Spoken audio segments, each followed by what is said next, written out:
오늘 우리에게 주시는 하나님 말씀은 시편 23편 1절에서 6절까지 말씀 봉독합니다. 구약 성경 818면입니다. 여호와는 나의 목자시니 내게 부족함이 없으리로다. 그가 나를 푸른 풀밭에 누이시며 쉴만한 물가로 인도하시는도다. 내 영혼을 소생시키시고 자기 이름을 위하여 의의 길로 인도하시는도다. 내가 사망의 음침한 골짜기로 다닐지라도 해를 두려워하지 않을 것은 주께서 나와 함께 하심이라. 주의 지팡이와 막대기가 나를 안위하시나이다. 주께서 내 원수의 목전에서 내게 상을 차려주시고 기름을 내 머리에 부으셨으니 내 잔이 넘치나이다. 내 평생의 선하심과 인자심이 반드시 나를 따르리니 내가 여호와의 집에 영원히 살리로다. 아멘. 여호와는 나의 목자라는 제목으로 함께 은혜를 나누겠습니다. 다윗 왕이 지은 시편 23편은 세계 종교 문화의 최고의 위치를 차지하고 있으며 지상 최대의 시가 됩니다. 설교 황태자 스펄전 목사님은 이 시는 시편의 진주라고 읽었습니다. 이 시는 인류 역사를 통해 가지고 우리 인류에게 끼친 영향은 이루 헤아릴 수가 없습니다. 심지어 믿지 않는 사람도 시편 23편은 많이 알려지고 애독하는 사람이 많습니다. 스위스 정신과 의사였던 심리학자 폴 투르니라는 박사는 자기 병원에 우울증 환자가 찾아오면 시편 23편을 하루 6번 읽으라고 그럽니다. 한꺼번에 6번 읽지 말고 아침에 2알, 점심에 2알, 저녁에 3알 약 먹듯이 하루 3번 읽고 묵상하면 당신 정신이 굉장히 건강해진다고. 그 박사님 따라가지고 그대로 한 사람들이 우울증에서 많이 치료됐답니다. 안 믿는 정신과 의사도 현재 혹시 교회에 다니시냐고, 다닌다면 더욱이, 안 다닌다면 성경을 사서라도 시편 23편을 자주 읽어보라고, 내 생활에 적용해보라고.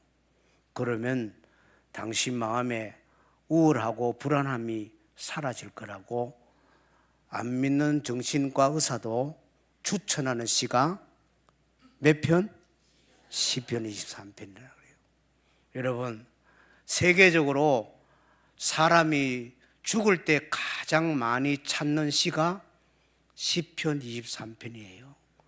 부지런히 좀 마음속에 놓으세요.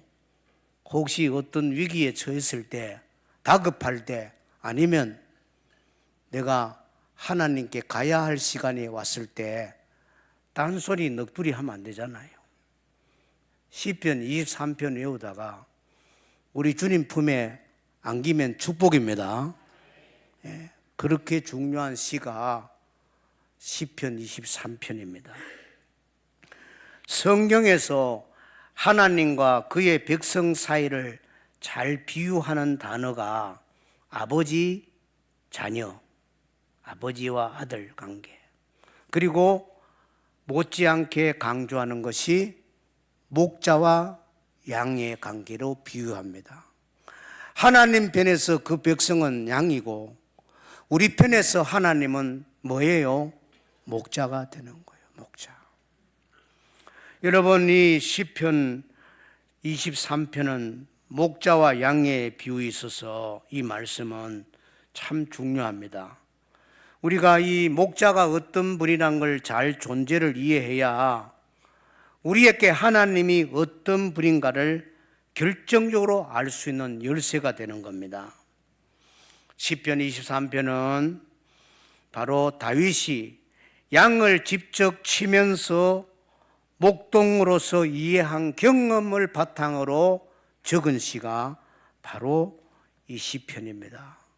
그리고 목자의 경험으로 누구보다도 하나님을 깊이 이해할 수 있었던 겁니다. 하나님께서 목자가 되어서 자신의 백성들을 먹이고 보호하고 이끄시는 것처럼 다윗은 실제 생활에서 양을 치면서 경험한 것을 영감으로 담아서 만들어낸 것이 오늘 본편입니다. 다윗은 여호와는 나의 목자라고 고백하는 그 신앙을 배우고 우리의 실제 생활에서 새로운 영광과 힘을 얻기 바랍니다. 여호와는 나의 목자시니 그렇게 고백하는 다윗은 어떤 복을 받았을까요? 첫째로 하나님이 현재적인 행복을 체험합니다. 하나님의 현재적 행복을 체험하게 됩니다. 시편 23편은 어떤 시인들처럼 책상에서 짜낸 글이 아니에요. 다윗이 자기의 삶의 경험에서 영감 얻은 시가 되는 겁니다. 그래서 여호와는 나의 목자라고 노래하고 있는 겁니다. 한마디 한마디가 우리 마음 깊은 곳에서 울림을 주는 귀한 감동을 주고 체험을 주는 말씀이 되는 실감나는 말씀이에요. 허황된 말은 한마디도 없어요. 다 우리에게 적용해야 될 귀한 말씀입니다. 신앙생활에서는 지식을 넘어서 그 실생활에 체험하는 신앙이 되어야 됩니다. 여러분 모두 살아계신 하나님을 만나는 체험하는 신앙 되기를 바랍니다. 체험을 해야 돼요. 다윗은 하나님을 어릴 때부터 늙기까지 체험한 신앙을 가진 사람이에요. 그래서 자기가 살아온 결과로 여호와는 나의 목자시라고 고백하는 거예요. 당신의 목자가 아니고 나의 목자라는 거예요. 하나님은 그런 분으로 다윗은 고백하는데 여호와는 나의 목자라고 고백하는 다윗에게 하나님은 실제 생활에 4가지 행복을 줘요. 4가지. 첫째는 하나님이 다윗의 목자가 되어줍니다. 목자가 되어줘요. 1절 말씀에서 다윗의 신앙을 보게 됩니다. 여호와는 나의 목자시니 내게 부족함이 없으리로다. 부족함이 없대요. 우리가 흔히 다윗의 이 시를 읽을 때 착각하는데 다윗은 이스라엘의 왕이고 강력한 군권을 가졌고 먹을 것이 풍부한 왕이기 때문에 여호와 나의 목자라고 한 거 아니냐? 아닙니다. 그렇지 않습니다. 다윗 인생에는 부족함이 투성입니다. 베들레헴에 이름 없는 양치기로 다윗은 어린 시절을 보냈고 골리앗 장군을 쓰러뜨림으로 이락 9국의 영웅으로 등장합니다. 그러나 그것도 잠시 영화를 누리고 인정을 받고 사울왕이 그만 미쳐가지고 다윗을 질투해가지고 다윗을 죽이게 되겠다. 저놈이 내 왕자리를 빼앗을 거야. 이게 미친 거예요. 그래가 특공대 3,000명을 풀어가지고 산을 누비면서 뒤지면서 다윗을 찾으러 다니기를 몇 년? 10년 합니다.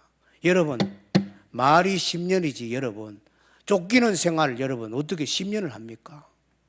10년을 다리 펴고 잠잔 날이 별로 없을 정도로 항상 불안하고 아슬아슬하고 언제 죽을지 모르는 그런 두려움 속에서 10년을 보냈어요. 다윗이 풍족합니까? 결핍이 투성이에요. 너무너무 부족함이 많았어요. 그뿐 아닙니다. 다윗은 여러 자녀를 낳았는데 그 자녀 가운데 못난 아들이 있었는데 압살롬이라고 형을 칼로 찔러 죽여요. 그리고 다윗 노년에 압살롬 요놈이 살려줬더니 칼을 들이대고 아버지 왕자리 내놔놨고 새벽에 쳐들어가지고 아이고나 아버지가 새벽에 신발을 신을 겨를 없이 도망을 쳐서 유대 광야로 도망을 갑니다. 여러분 지금 시편 23편은 연구한 학자에 의하면은 바로 그때 압살롬의 쫓겨서 유대 광야에 도망가 있을 때 이 시를 썼다는 거예요. 여러분, 안락하고 풍족한 상태요, 두려운 시대입니까? 두려운 시대에 그 아슬아슬한 순간에 언제 발각돼서 죽을지도 모르는 그런 경각한 위기 순간에도 따라합시다. 여호와는 그래도 나의 목자시니 나는 부족함이 없으리로다. 위대한 신앙 아니에요? 이게 다윗의 신앙이에요. 잘 되면 하나님 믿고 잘못 되면 하나님 없다 그럴 겁니까? 그런 장사꾼 신앙이 아니에요. 다윗은 가장 어려울 때, 언제 잡혀 죽을지 모르는 그런 순간에 수많은 사람들이 자기를 죽이려고 으르렁거리는 늑대같이 덤비고 있는 그런 상황에서 왕궁을 떠나서 고달픈 광야 피신 생활에서 오늘 시편 23편을 기록하는 다윗의 마음과 그 믿음의 깊이를 알겠습니까? 다윗은 어떤 상황에서도 여호와는 나의 뭐가 된다고? 목자가 되신다는 거. 여호와는 나의 목자가 된다고. 부모 없는 자녀가 얼마나 고아가 불쌍합니까? 여러분, 목자가 없는 양은 참 캄캄하고 안타깝고 언제 죽을지 몰라요. 언제 늑대의 밥이 될지 몰라요. 그런데 다윗은 항상 여호와를 목자로 삼기 때문에 부족함이 없다는 거예요. 여러분, 다윗이 부족하지만은 하나님을 목자로 삼기 때문에 나는 더 원하는 것이 없다고 고백하는 겁니다.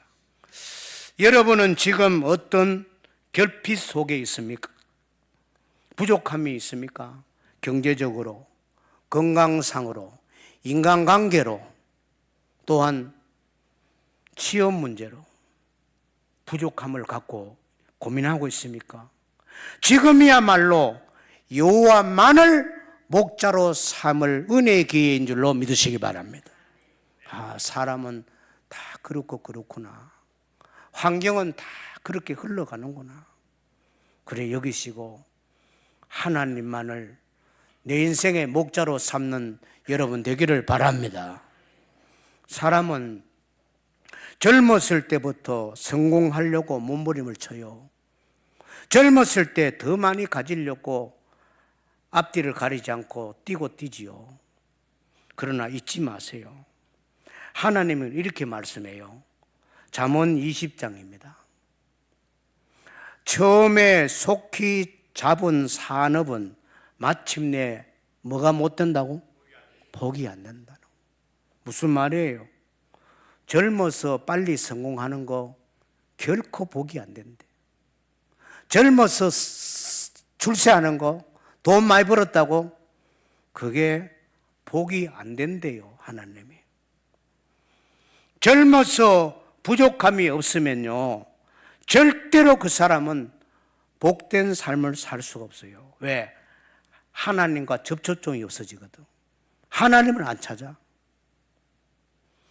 여러분, 지금 부족한 것 때문에 하나님을 목자로 삼게 된다면 그게 행복이고 나를 생명으로 인도하는 줄로 믿으시기 바랍니다.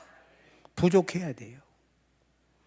다윗은 내 삶이 하나님 앞에 늘 부족하기 때문에 하나님만을 목자로 삼고 나는 이제 더 원하는 게 없다, 바랄 것이 없다, 그렇게 고백하고 있어요.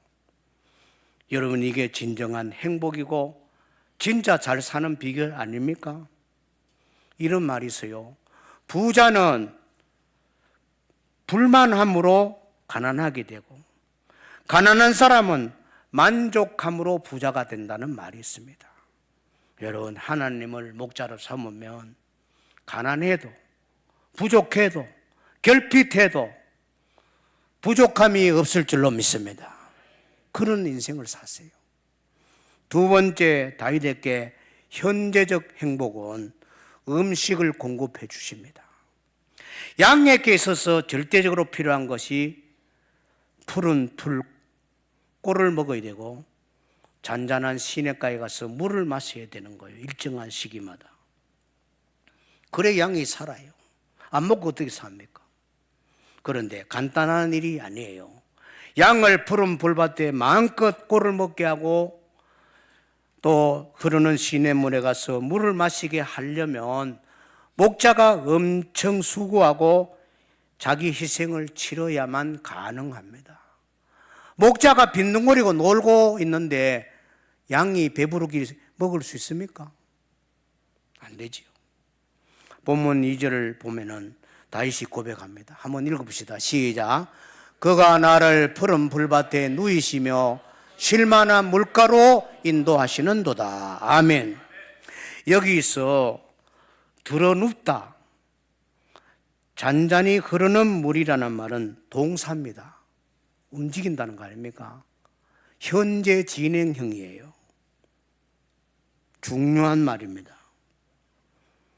푸른 불밭에 현재 진행형으로 나를 누워주시고 쉴만한 물가로 현재 나를 이끌어서 인도하신다. 그 말입니다. 내가 결핍이 너무 많기 때문에 여호와를 목자로 삼았더니 잠시 후에, 한 달 후에, 내년 3년 후에 먹을 것을 줄 거다. 그게 아니에요. 지금 주신다는 거예요. 여러분, 하나님을 목자로 삼으면 그때 먹을 것을 공급하는 줄로 믿으시기를 바랍니다. 지금 주시는 겁니다. 지금 도와주시는 거예요. 그래서 다윗은 하나님 안에서 만족하게 사는 겁니다. 사람들은 저마다 원하는 꽃반석에 앉으려고 야단이죠.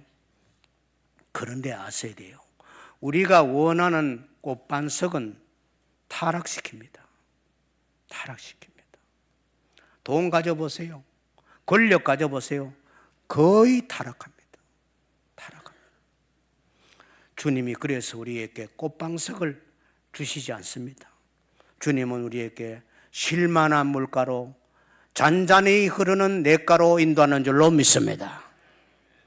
내가 처한 형편은 지금 고통스러울지라도, 눈물겨울 시간일지라도, 답답한 절망의 터널이 언제 끝날지 모르는 그런 마음을 갖고 있을지라도, 그러나 하나님은 내 인생의 목자가 되기 때문에, 눈동자같이 나를 지켜주기 때문에 반드시 적절한 때에 먹을 것을 공급할 줄로 믿습니다. 목자이신 우리 여호와는 항상 우리를 잊지 않아요. 양과 목자라는 책을 읽어보니까요, 양을 10년 넘게 키운 사람이 글을 썼던 그 내용인데요, 양은 잔잔한 풀밭에 눕기 위해서는요, 뒹굴기 위해서는 3가지가 충족돼야 돼요. 그냥 안 누워요. 양은 겁이 많아요. 그래서 양이 풀밭에 편안하게 누우려고 하면은 먼저는 불안 요소가 없어져야 됩니다. 겁이 많기 때문에 불안하면 절대로 양은 눕지 않아요. 그리고 배가 고프면 양은 눕지 않습니다. 계속 배고프면 칭얼거립니다. 어린아이가 배고프면 계속 울잖아. 엄마 젖을 물러야 조용해져. 양도 똑같아. 배고프면 안 누워. 양은 배가 부르도록 꼴을 먹여야 편안하게 잔디밭에 초장에 누워요. 3번째는 양이 누우려면 평화롭게 해줘야 됩니다. 양은 겁이 많기 때문에, 양을 노리는 늑대, 맹수가 많기 때문에 양은 겁이 많아요. 불안하면 절대 안 누워. 이 3가지가 해결돼야 푸른 풀밭에 편안히 쉬게 되는 겁니다. 여러분, 양이 이렇게 편안하게 푸른 초장에 눕도록 만들려면 목자가 얼마나 수고해야 되겠습니까? 목자의 헌신이 없이는 절대 안 되는 겁니다. 여러분, 여호와를 내 인생의 목자로 삼으면 하나님은 여러분의 먹을 것, 입을 것, 잠잘 것, 다 제공하는 줄로 믿으시기를 바랍니다. 세 번째는 인도하십니다. 3절을 한번 읽을까요? 시작. 내 영혼을 소생시키시고 자기 이름을 위하여 의의 길로 인도하시는도다. 아멘. 내게 어떤 상황이 주어지든 간에 그 상황이 주님께서 나를 위해서 푸른 풀밭, 쉴만한 물가임을 알고 받아들일 때 내 영혼이 소생함을 얻어요. 여러분, 말씀을 믿음으로 잘 받아들이세요. 하나님의 인도를 받아들이세요. 잘 순종하시란 말이에요. 양이 순종만 하면 어느시 목자가 푸른 풀밭으로 꼴을 먹이겠어요. 어르시 목마를 때 잔잔한 시냇가로 인도하겠습니까? 다 알아서 하는 거예요. 순종만 하면 돼요. 양이 그냥 따라가면 됩니다. 그러면은 소생함을 얻습니다. 여러분, 살다 보면 걱정이 턱 크고 오기도 하고 깜짝 놀라기도 하고 숨이 막혀가지고 질식할 순간도 오는 거예요. 그럴 때마다 하나님을 목자로 삼으면 우리 하나님은 여러분을 말씀으로 성령으로 소생시킬 줄로 믿습니다. 소생하면 얻어야지. 날마다 성전에 와서 예배 드릴 때마다 말씀 들을 때마다 성령의 위로와 안위함을 통해 가지고 여러분 영혼의 새 힘을 얻으시길 바랍니다. 세상 사람들을 술 마시고 힘 얻으려고 그러지 절대로 힘이 안 옵니다. 더 공허해져요. 더 몸이 망가져. 노래 부른다고 안 돼요. 더 허무해요. 더 우울해져요. 우리 영혼의 소생함은 하나님을 만날 때 이루어지는 겁니다. 마음껏 하나님을 찬양하고 마음 활짝 열고 옥토처럼 말씀을 그대로 받아들이는 여러분이 되어서 매 순간마다 말씀으로 성령으로 영원히 소생함을 받으시기 바랍니다. 기쁨을 얻기를 바랍니다. 그게 소생함을 얻는 거예요. 의의 길로 인도한다는 것은 성경에 의는 하나님과 바른 관계를 말합니다. 여러분, 여호와를 목자로 삼으면 하나님과 항상 바른 관계가 맺어지는 거예요. 화목한 관계. 여러분, 예배 드릴 때마다 고개 딱 들으시고 강단을 잘 주시하고 귀를 쫑그리고 눈을 반짝이면서 편안하게 참 좋은 마음으로 은혜를 사모하는 마음으로 기대하는 마음으로 하나님 앞에 이 말씀 함께 나누기를 바랍니다. 그 사람이 하나님과 바른 관계에 있는 사람이에요. 여호와를 목자 삼으면 다 해결됩니다. 여러분, 지금 내가 가난하면 나의 가난을 통해서 내가 병들었으면 그 병약한 몸을 통해서 주님께서는 오히려 푸른 초장 쉴만한 물가로 인도할 줄로 믿으시기를 바랍니다. 그래서 인도하는 거예요. 매 순간마다 하나님의 인도함을 받아서 여러분 영혼이 상승하기를 바랍니다. 피폐해지지 말고 상승하란 말이에요. 예배 한 시간 잘 드리면 여러분 힘을 얻습니다. 자유함을 얻어요. 마음의 우울함이 다 사라지고 근심 걱정이 돌아가고 기쁨이 샘 솟듯이 솟아오를 줄로 믿습니다. 그렇게 된다는 거예요. 얼마나 큰 복입니까? 네 번째는 보호하여 주십니다. 여호와를 목자로 삼으면 보호하는 복을 하나님이 줘요. 4절입니다. 한번 크게 읽어요. 시작. 내가 사망의 음침한 골짜기로 다닐지라도 해를 두려워하지 않을 것은 주께서 나와 함께 하심이라. 주의 지팡이와 막대기가 나를 안위하시나이다. 아멘. 목자는 양을 끌고 꼴이 있는 곳으로 자꾸 옮겨 다녀요. 여기 있으면 1시간 만에 다 뜯어먹으니까 더 넓은 곳으로 가야 됩니다. 그러다 보면은 언덕을 넘어가기도 하고 가파른 골목길을 통과해야 될 때도 있습니다. 때로는 목축지를 찾으러 다니다 보면은 사나운 짐승을 만나기도 합니다. 그때 양은 겁을 안 먹을 수밖에 없지만은, 그러나 양은 하나님 앞에 편안해집니다. 목자가 있기 때문에. 목자에게는 아무리 내가 걸어가는 것이 비록 사망의 음침한 꼴짝이 같을지라도 목자의 손에는 두 가지 도구가 있습니다. 뭡니까? 지팡이와 막대기입니다. 자, 지팡이는 이게 우리 할아버지들이 쓰는 지팡이처럼 끝이 좀 이래 꼬우러져 있어요. 손잡이가. 그러니까 이 지팡이는 양이 걸어가다가 웅덩이에 빠지면은, 거기서 뭐 헤어나니까 그때 지팡이를 거꾸로 양 웅덩이에 빠졌는 것에다가 그걸 목에다 걸어가지고 확 잡아 당기면은 도랑에 처박혀 있는 양이 밖으로 나오는 거야. 그때 쓰는 도구가 뭐예요? 지팡이. 막대기는 뭐냐? 가다가 보면은 늑대들이 나타나가지고 양을 공격해 올 때가 있어요. 약한 양을, 어린 양을 물고 가려고 한다고, 먹이 삼으려고. 그때는 목자가 막대기지만 몽둥이라고 하면 더 이해가 빠르죠. 팔뚝만한 몽둥이를 들고 나가서 늑대를 내리치거나 내쫓습니다. 할렐루야.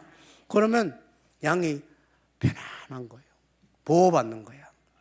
여러분, 양이 아무리 사망의 음침한 골짜기로 갈지라도 목자는 지팡이와 또 막대기를 들고 양을 보호하기 때문에 양은 안전할 줄로 믿습니다. 안전합니다. 여러분, 하나님을 목자로 삼으면 어떤 길을 갈지라도 두려움이 없습니다. 하나님이 다 지켜줍니다. 눈동자같이 보호할 줄로 믿습니다.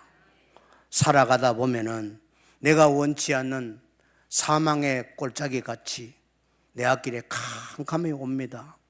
높은 언덕을 헛떡거리며 넘어가야 될 때요 있어요.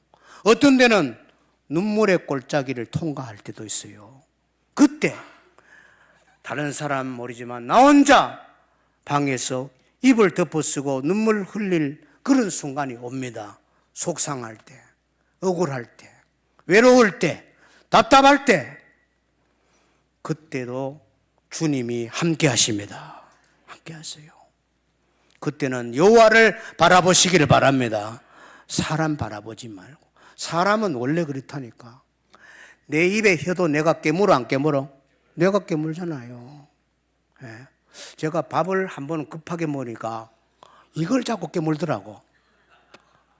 입술 안을 깨물어가지고 피가 막 나기도 하고, 그 어멍이 또 며칠 있으면 나는 성미가 이상해가 요지로 찔러가 피내버려요.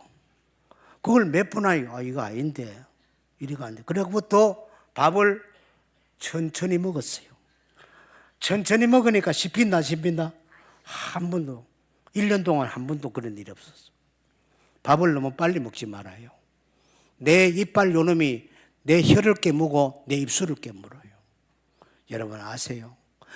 내 이빨도 내 혀와 내 안 입술을 깨물어 피를 철철 나게 하는데, 내 자식도 나를 속썩인데 남남이 내 마음에 속든다, 속상할 때도 있다. 말 안 하는 사람 뭐라? 다시, 내 자식도 내 마음에 안 드는데 남남이 내 마음에 속들 때도 있지만 속상할 때도 있다 없다? 있다. 그럴 때는 누구를 바라보라? 하나님을 바라보라니까. 하나님을 바라봐. 그걸 통해서 하나님은 나를 더 바라보라는 거야. 나를 더 바라보라는 거야. 사람 의지하지 말라는 거야. 예. 그래서 여러분, 욥기 23장 10절을 한번 읽어봐요. 시작. 내가 가는 길을 그분이 아시나니 그분은 나를 단련하신 후에 내가 숭늉같이 되어 나으리라. 아멘. 잘 보세요. 내가 단련받아서 뭐처럼 된다고? 숭굼 99.9 숭굼이 된다는, 24K 숭굼이 된다는 거. 예? 여러분, 자, 숭굼이 땅 속에서 나옵니까? 냄비에서 나옵니까? 아니, 땅 속에 순금이 99% 나오지는 않잖아. 순금이 되기까지는 풀문불에 들어가야 돼요. 용광로 속에 들어가야 돼. 2000도, 3000도 되는 뜨거운 불에 들어가야 돌도 나가고 불순물이 다 제거되고 99.9 순금이 되는 거라. 여러분, 순금은 어디에 들어가야 된다고? 용광로에 들어갔다 나와야 돼요. 불 속에 들어갔다 나와가지고 단련받아야 순금이 되는 거라. 여러분, 하나님 앞에 티끌지 같은 인생 안 만들고 하나님이 정금같이 소중한 인생 만들려고 때로 우리를 어디로 넣는다고? 용광로 속에 집어넣는 거라. 눈물의 골짜기로, 다윗으로 말하면 사망의 음침한 골짜기를 통과하게 하니, 여러분 앞에 그런 걱정거리가 생기고 답답한 일이 생기고 사망의 음침한 골짜기가 내게 닥칠 때 절망하지 말고 불신앙을 갖지 말고 아멘하고 하나님께 손들으시기를 바랍니다. 그러면 하나님이 싹 정금같이 만들어줄 거예요. 하나님이 그렇게 인도하는 겁니다.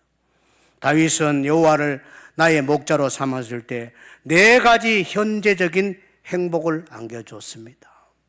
그래서 다윗은 이것을 경험하고 너무나 위대한 고백을 합니다. 두 번째로 그게 여호와의 집에 영원히 살겠다고 합니다.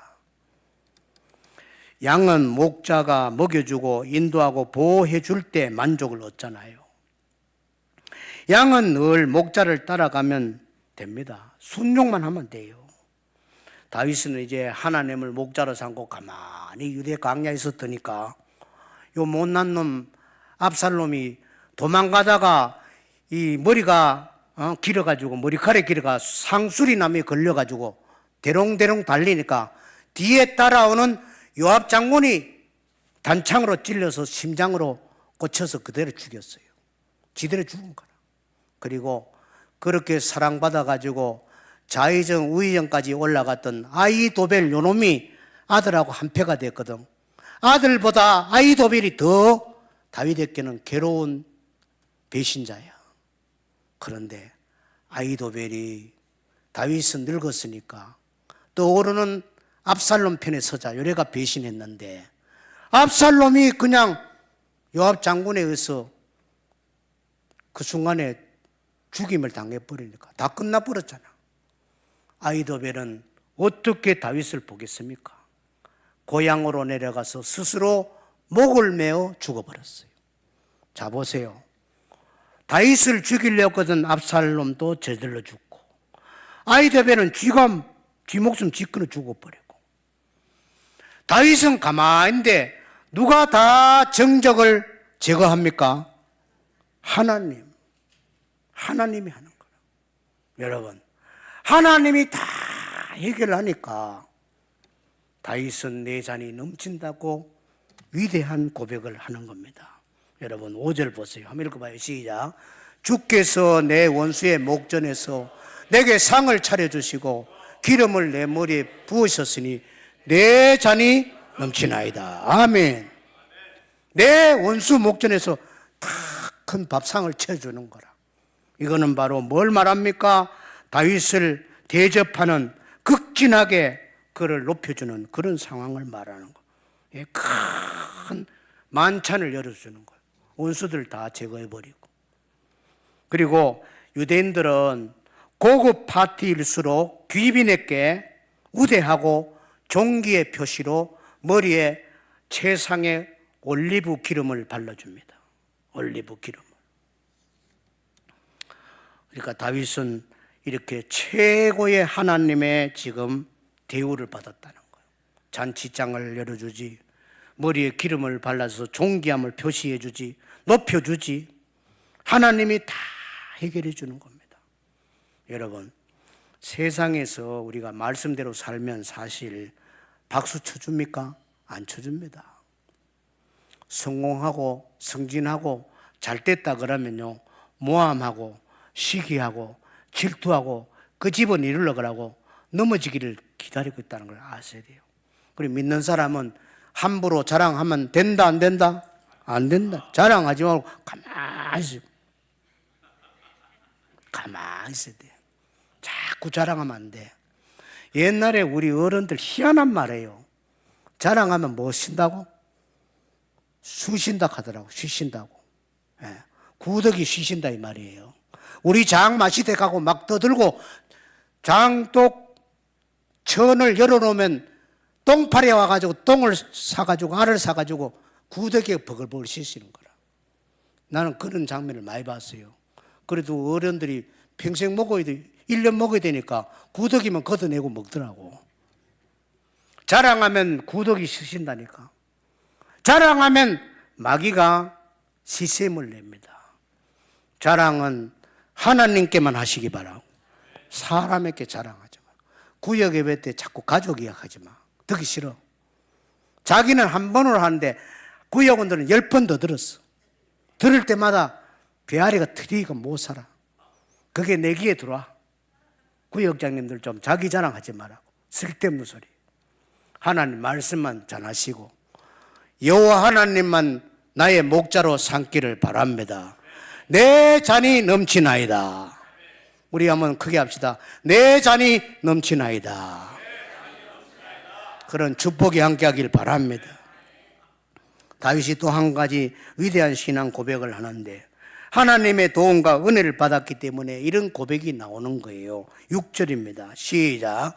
내 평생의 선하심과 인자심이 반드시 나를 따르니 내가 여호와의 집에 영원히 살리로다. 아멘. 아멘. 나를 높여주시고 기름을 부어주시고 잔치창을 다 배설해주고 원수들 다 하나님 물리쳐 주어버리고 걱정할 게 하나도 없어. 다 해결해 주는 거라. 그래서 다윗은 고백합니다. 내가 여호와의 집에 영원히 거하겠다. 아마도 이 고백을 할 때는 다윗이 눈물을 줄줄 흘리면서 감사와 감격으로 하나님께 이 신앙을 고백했을 겁니다. 내가 여호와의 집에 영원히 거하리로다. 여러분, 여호와의 집이 어디예요? 여호와의 집이 어디냐고? 다윗 시대는 성전이 있었어요, 없어요? 그 솔로몬이 성전 지었으니까. 다윗 시대는 성전이 아니고 뭡니까? 회막. 모세가 광야 시절에 회막, 장막 거기서 하나님께 제사 드렸잖아요. 그러니까 다윗은 내가 여호와의 집이라는 내가 회막에서 하나님께 예배드리고 제사 드리면서 영원히 섬기고 헌신하겠습니다. 이 고백이에요. 오늘로 말하면 여호와의 집이 어디예요? 예배드리는 곳. 더 정확하게는 말씀의 집. 따라해, 말씀의 집. 말씀 듣는 집. 세상에 가보세요. 설교 말씀 전해지지 않습니다. 하나님 말씀은 여기에만 전해집니다. 이것이 여호와의 집이에요. 여러분 평생 동안 여호와의 집을 사모하시길 바랍니다. 주일 올 때마다 기쁨으로 달려오세요. 오늘 또 말씀 듣고 은혜 받고 오늘 또 하나님이 나를 쓰다마 주시고 등을 두들겨 주시고 일으켜 주시고 병을 고쳐 주시고 기도를 응답하시고 문제를 해결하리라. 오늘 여호와의 집에 올라가자. 기쁨으로 올랐어요. 그리고 이 아버지 집은 예수님이 궁극적으로는 어디를 여호와의 집, 아버지 집이라 그런지 직접 예수님 말씀 보세요. 요한복음 14장 시작. 너희는 마음에 근심하지 말라. 하나님을 믿으니 또 나를 믿으라. 내 아버지 집에 거할 것이 많도다. 나 있는 곳에 너희도 있게 하리라. 아멘. 예수님 말씀하는 이 아버지 집은 어디입니까? 천국이지. 천국이지. 천국. 말씀의 집을 사랑하는 사람은 장차 이 세상 떠나서 아버지 집 천국에 갈 줄로 믿습니다. 천국을 사모하는 여러분 되기를 바랍니다. 천국에 간다. 우리는 그 천국을 바라보고 있어요. 고아는 길에 떠돌아다니고 집에서 자. 길에서 자요. 집이 없으니까. 부모가 없으니까. 예수 믿는 사람은 영원히 하나님 계시는 저 천국을 소망하며 살아요. 예수 안 믿는 사람은 죽어도 아버지 집에 못 갑니다. 아버지가 없으니까. 아버지 없는 삶을 살았으니까. 저와 여러분은 그런 면에서 이 세상에서는 말씀의 집에서, 죽어서는 저 천국 성삼위 하나님 아버지 집에 가는 줄로 믿으시길 바랍니다. 얼마나 행복하냐 말이에요. 바로 이것이 하나님 주시는 축복입니다. 여러분 모두가 이 다윗의 고백이 나의 고백이 되고 다윗의 신앙이 나의 신앙이 돼서 현재적 행복을 누리고 다윗처럼 따라합시다. 내 잔이 넘치나이다. 내가 아버지 집에 영원히 거하리로다. 그렇게 살아가기를 축원합니다. 축원합니다.